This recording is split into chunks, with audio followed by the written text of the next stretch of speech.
What did you think was going to happen when you pressed that button? I don't know, I was the second one to go, so I was kind of nervous about if it would even launch. And I was just thinking, like, when I pressed it, how it was going to go up and where it was going to land. Did you think it was going to go up? Yes, I did.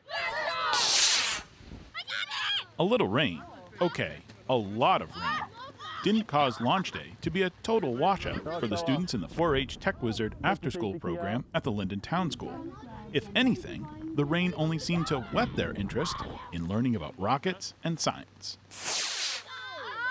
I like building them, see how it works, or how the rockets that we shot up worked, and it was cool how it just went so high in the air.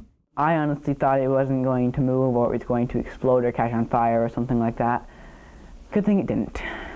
Like any other science, the wind and the rain and how you build it is really going to affect it, and little things can make a difference on everything else. If that comes off, your rocket is unlaunchable. This project is a partnership between UVM Extension 4-H and the Caledonia North Supervisory Union Kingdom After School program. Through a grant, UVM Extension 4-H provides everything for each of the students to build and launch their own rocket. Yes, it does. You want the side that's full to be on the bottom. Jeff Whitchurch is a UVM Extension 4-H AmeriCorps volunteer. He has worked on 2 other 4-H Tech Wizards after-school projects at the Linden Town School. You know, when we did the robotics section and the GPS section, somehow kids always bring in space, aliens, and rockets. I don't know why, but I think we do, and I think that this is probably bringing that out in a lot of them.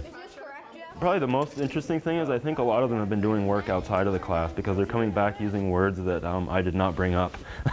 So, yeah, I think they're very interested in it, and that really shows it because they are coming back with words like the propulsion, and you know, I talked about it, but I didn't use that word, but they're using it. The 4-H motto of learning by doing is evident in this project. This hands-on approach allows the students to have a different experience than what they're used to in their science classes during the school day. In science class, we generally just fill out worksheets and forms and such, but here we actually get to do hands-on work, and that's really nice. I like that we spend a lot of time doing hands-on things and really learning about it ourselves, and just it's really interesting for me. It's interesting because it's not like sitting and just reading a book about it. You're actually doing it, and you're actually there in person and seeing it happen and learning about it yourself. The 4-H Tech Wizards are only one of dozens of after-school programs available to students at the Linden Town School. Melody Fox is the site coordinator of the after-school programs. So many students, so many kids, they learn by hands-on, and there's a great majority of students that they need to see and do, and I think that's what's really important. They don't have that opportunity in the classroom. It's just too difficult to take a whole classroom of students in the limited amount of time that you have to do all of these things, and we offer that. We extend the school day. It's really an extension of the school day. I don't see it as something separate. It's an extension saying, you learned this today, now let's have the time in after school. We have a couple hours. Let's explore that a little deeper, but let's get our hands on and let's really get into it.